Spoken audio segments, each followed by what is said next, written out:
Good morning student. आज हम ITF के कुछ क्वेश्चंस डिस्कस करते हैं। जैसे कि फर्स्ट क्वेश्चन है साइन इनवर्स 1/√2। तो स्टार्टिंग सॉल्यूशन स्टार्ट करते हैं। We know that principal value of sine inverse x lies between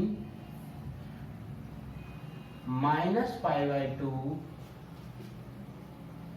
and +π/2 means sine inverse का जो भी वैल्यू आएगी वो -π/2 और +π/2 के बीच में ही होगी। मीन्स क्वाड्रेंट के अकॉर्डिंग हम देखते हैं तो साइन इन दो क्वाड्रेंट में लाई करेगा। ये -π/2, ये +π/2।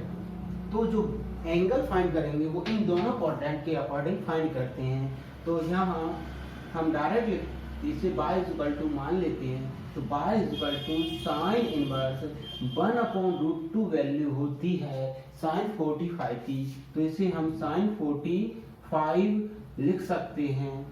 साइन 45 डिग्री मीन्स π/4 और ये साइन हट जाएगा, साइन इनवर्स साइन हट जाएगा, ये π/4 और ये जो बिलोंग कर रहा है वो -π/2 टू +π/2 में है। तो ये अपना आंसर हो जाएगा y π/4। क्लियर। अब हम सेकंड क्वेश्चन स्टार्ट करते हैं। सेकंड क्वेश्चन है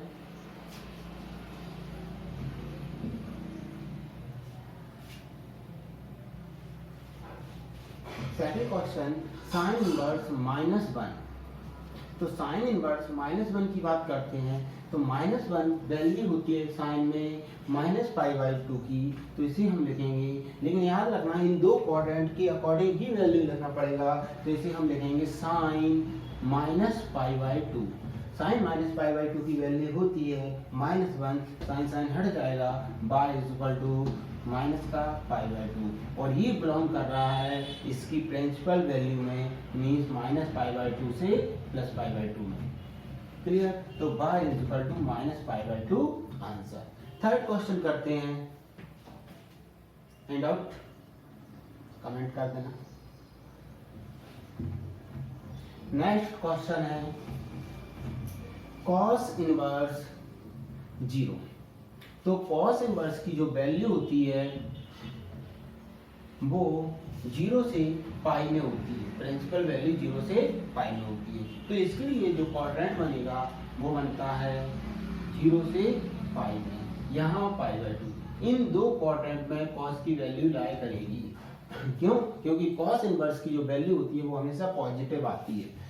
तो y cos inverse cos 0 value होती है cos में π/2 की। तो cos π/2 मीन्स cos 90 0 होता है। तो 0 को मैंने लिख दिया cos 90 और y cos हट जाएगा π/2 और ये इसकी डोमेन ये इसकी रेंज में बिलोंग कर रहा है। तो 0 to π में बिलोंग कर रहा है। तो अपना आंसर सही है। तो y π/2 और ये हो जाएगा इसका आंसर। क्लियर। नेक्स्ट क्वेश्चन है -1/√2। cos inverse -1/√2। तो इसकी प्रिंसिपल वैल्यू 0 से पाई में लाई करती है।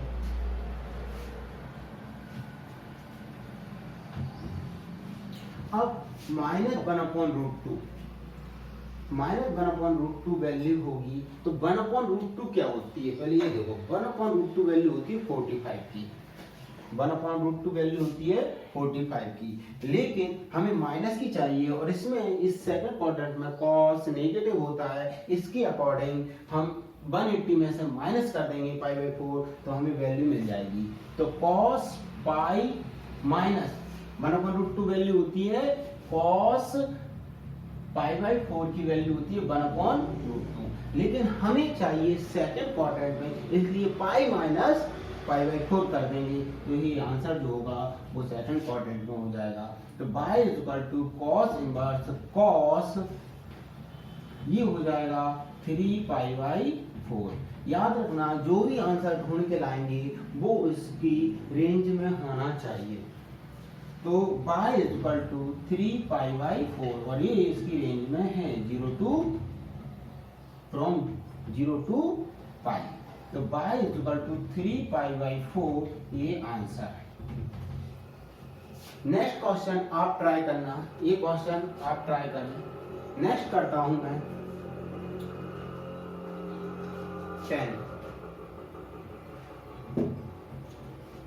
10 इनवर्स 1। तो principal value of 10 inverse x कहां से कहां तक होगी? -π/2 से +π/2 में, -π/2 से +π/2 में सॉरी। तो y is equal to 10 inverse 1 value होती है 10 में 10 45 डिग्री की, मीन्स 10π/4 और ये डोमेन में सॉरी ये रेंज में बिलोंग कर रहा है, इस कारण ये 10 हट जाएंगे तो ये आ जाएगा π/4। बिलोंग कर रहा है -π/4 टू सॉरी -π/2 टू +π/2 में। तो आंसर हो जाएगा π/4।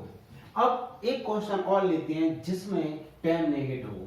10 नेगेटिव हम लेते हैं -√3, -√3 10 इनवर्स -√3। इसकी बात करते हैं हम। तो 10 इनवर्स, लेकिन याद रखना 10 जो होता है वो -π/2 से +π/2 में होता है। मीन्स हम यहाँ से यहाँ तक देखेंगे, मीन्स इन दो क्वाड्रेंट में वैल्यू देखेंगे। तो इसमें 10 पॉजिटिव होता है, इसमें नेगेटिव होता है, तो नेगेटिव हमें मिल जाएगा। और √3 वैल्यू होती है 10 60 की, मीन्स 10π/3 की। तो इसे हम लिख सकते हैं 10 -π/3, क्योंकि माइनस में है तो इस क्वाड्रेंट में नेगेटिव एंगल आ जाएगा। तो y इज इक्वल टू -π/3 और ये इसकी रेंज में बिलोंग कर रहा है -π/2 से +π/2। तो आंसर हो जाएगा -π/3। अब हम बात करते हैं cot 0, cot इनवर्स 0 और cot लाई करता है, cot इनवर्स x लाई करता है 0 से π में। तो इसके लिए हम क्वाड्रेंट बनाते हैं 0 से π में। तो इन दो क्वाड्रेंट के लिए, इन दो क्वाड्रेंट में हम वैल्यू फाइंड करेंगे। तो cot इनवर्स 0 वैल्यू होती है cot में cot 90 की, मीन्स π/2 की। तो y is equal to cot हट जाएंगे क्योंकि π/2 इसकी प्रिंसिपल वैल्यू में लाई कर रहा है। तो cot हटने के बाद ही बचेगा π/2, बिलोंग कर रहा है 0 to π में। तो हमें सबसे पहले ये याद रखना है कि ITF की रेंज और डोमेन। तो y is equal to π/2 answer हो जाएगा। क्लियर? नेक्स्ट नेगेटिव क्वेश्चन देखते हैं।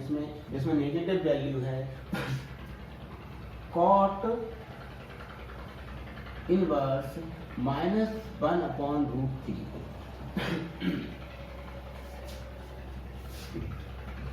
तो ये जो वैल्यू देखेंगे हम देखेंगे फर्स्ट क्वाड्रेंट और सेकंड क्वाड्रेंट में।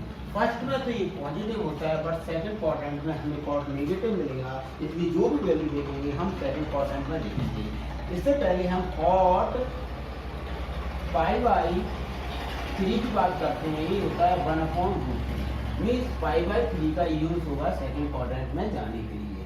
तो इसे हम लिख सकते हैं cot inverse cot second quadrant में। तो पाई माइनस कर दो, अगर थर्ड क्वाड्रेंट में जाना है तो पाई प्लस करो, तो सेकंड क्वाड्रेंट में जाना है तो पाई माइनस। थर्ड क्वाड्रेंट में हम जा नहीं सकते, पाई माइनस जो भी एंगल होता है π/3। तो ये हो जाएगा y is equal to cot inverse cot, ये हो जाएगा आपका 2π/3 और cot हट जाएंगे, y इज इक्वल टू 2π/3 और ये बिलोंग कर रहा है इसके प्रिंसिपल वैल्यू है और ये बिलोंग कर रहा है 0 to पाई में। क्लियर? और ये आपका answer y equal to 2π/3। Next question आप ट्राई करना, मैं कॉसेक कराता हूँ आपको। Clear? Cosec inverse cosec minus,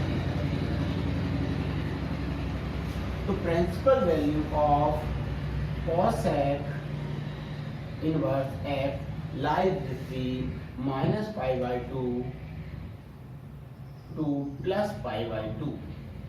means इन दो क्वाड्रेंट के अकॉर्डिंग हमें क्वेश्चन सॉल्व करना है। इसमें cosec पॉजिटिव होता है और इसमें cosec नेगेटिव, और हमें नेगेटिव वैल्यू दिख रही है तो हम नेगेटिव वैल्यू फाइंड करते हैं।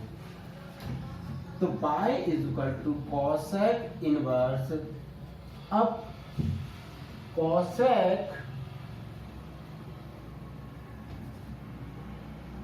π/6 की वैल्यू होती है 2, लेकिन हमें माइनस में फाइंड करना है तो माइनस की बात करते हैं तो नेगेटिव डायरेक्ट लिख देते हैं। तो cosec क्वेश्चन में मैंने रॉन्ग लिख दिया, माइनस cosec π/6 लेकिन माइनस में, क्यों? क्योंकि नेगेटिव फोर्थ क्वाड्रेंट में चला जाएगा। अब y इज इक्वल टू, ये हट जाएंगे तो माइनस का π/6, क्यों? क्योंकि ये इसकी रेंज में बिलोंग कर रहा है, -π/2 to +π/2। ठीक है? तो आंसर हो जाएगा माइनस का π/6।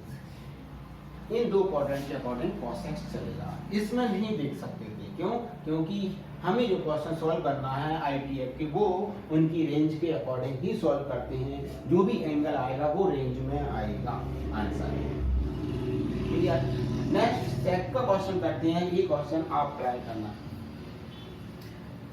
सेक का क्वेश्चन करते हैं तो sec inverse -2, principal value of sec inverse x lies between 0 and pi। आपको ग्राफ के थ्रू ये प्रिंसिपल वैल्यूज याद रखनी है। ग्राफ के थ्रू आपको रेंज और डोमेन याद रखना है, जिससे कि आपको एंगल फाइंड करने में दिक्कत नहीं आएगी। ये 0 से पाई में लाई करता है, लेकिन इस क्वाड्रेंट में पॉजिटिव रहता है, इसमें नेगेटिव। अगर नेगेटिव वैल्यू है तो इस क्वाड्रेंट में देखेंगे, पॉजिटिव है तो इस क्वाड्रेंट में देखेंगे। तो यहाँ वैल्यू नेगेटिव है तो इसको हम सॉल्व करते हैं। तो ये आपको याद रखना कि sec π/6 π/3 इज इक्वल टू 2 होता है। यहाँ sec इनवर्स, लेकिन ये हमें देखना है सेकंड क्वाड्रेंट में, तो इसे हम लिखेंगे sec पाई माइनस, कितना माइनस किया जाए, π/3। इस क्वाड्रेंट में जाने के लिए माइनस करो और इसमें जाने के लिए प्लस करते हैं। तो y is equal to sec inverse sec, ये हो जाएगा 2π/3।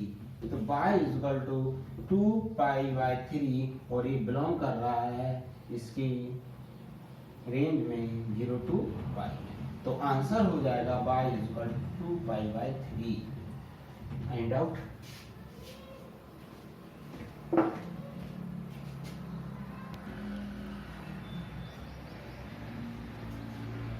इन दो क्वेश्चन को सॉल्व करते हैं तो इसे लेट कर लेते हैं अपन y इज इक्वल टू, तो y is equal to 1/2 value होती है, इसके बारे में बात करते हैं। लेकिन जो भी वैल्यू देखनी है हमें उसकी रेंज में ही देखनी पड़ेगी। तो cos इनवर्स की जो रेंज होती है वो होती है 0 से पाई में। तो जो भी एंगल देखेंगे वो 0 से पाई में देखेंगे। तो इसे हम लिख देंगे cos इनवर्स cos 1/2 वैल्यू होती है cos 60 की, मीन्स π/3 -2 sin इनवर्स साइन की जो रेंज होती है वो होती है -π/2 से +π/2 में। मीन्स जो एंगल देखेंगे वो हम -π/2 से +π/2 में देखेंगे। इसलिए इसमें यहाँ पॉजिटिव है साइन, तो इसमें नेगेटिव होता है, तो इसे लिखेंगे हम साइन 1/2 वैल्यू होती है 30 डिग्री की, तो इसे लिख देंगे साइन -π/6। अब ये इनकी रेंज में होने के कारण हट जाएंगे, तो y=π/3 माइनस का 2 साइन हट जाएगा -π/6। ये y=π/3 माइनस प्लस ये 3 टाइम कटेगा तो π/3। ये हो जाएगा y=2π/3 आंसर।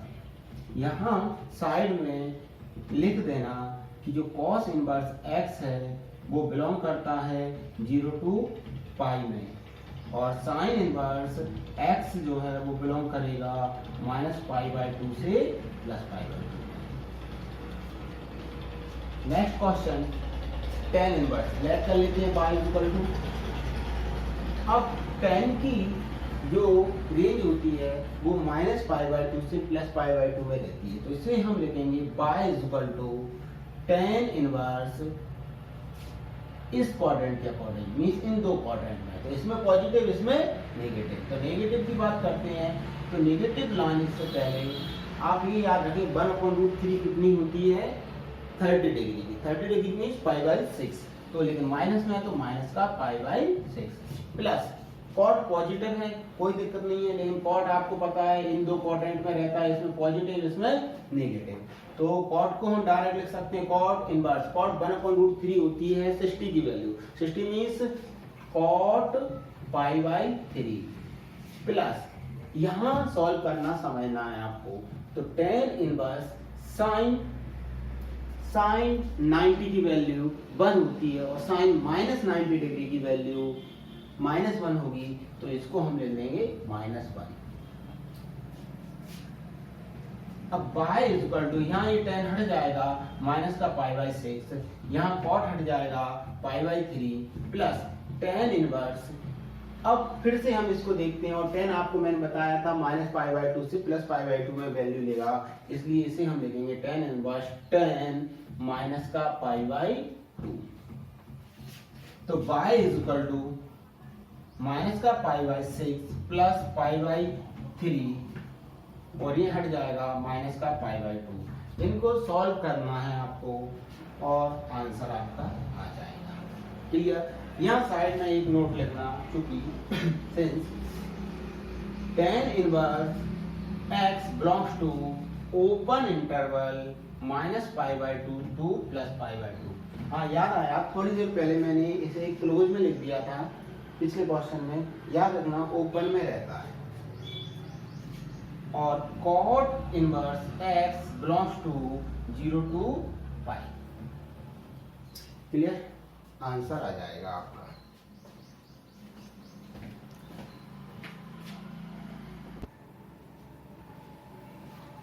नेक्स्ट क्वेश्चन है, if x, y, z belongs to close interval -1 to +1 are such that cos inverse x plus cos inverse y plus cos inverse z is equal to 0, then find the value of x plus y plus z। Solution start करते हैं। आपको पता है कि cos inverse means ITF inverse trigonometric function cos inverse हमेशा positive value लेता है।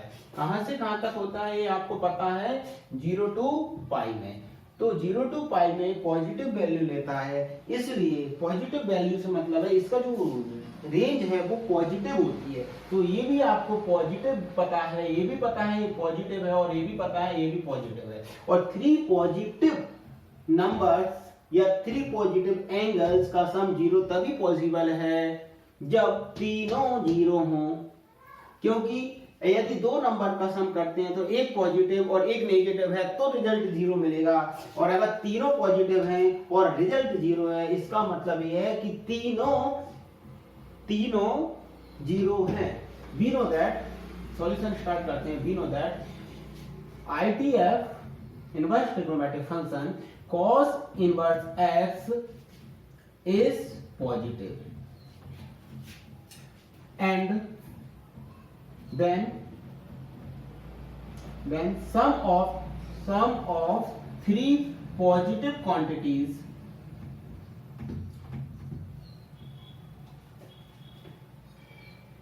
is 0 only when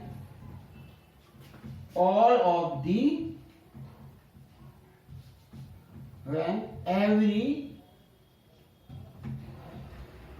ITF is 0. This implies cos inverse x is equal to 0, cos inverse y is equal to 0, cos inverse z is equal to 0. अब यहां से x is equal to cos 0, तो x is equal to cos 0 की value 1 आएगी, y is equal to cos 0, तो y is equal to cos 0 की value 1 आएगी, z is equal to cos 0, तो z is equal to cos 0 की value 1 आएगी। Now हमें फाइंड करना है x plus y plus z, तो x की वैल्यू 1, y की वैल्यू 1 और z की वैल्यू 1, तो रिजल्ट इज 3 और आंसर।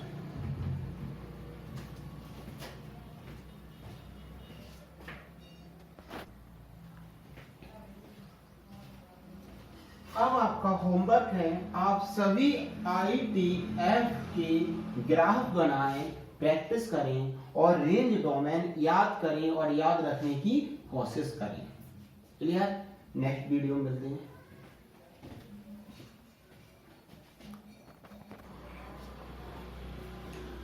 हमारा नेक्स्ट टॉपिक होगा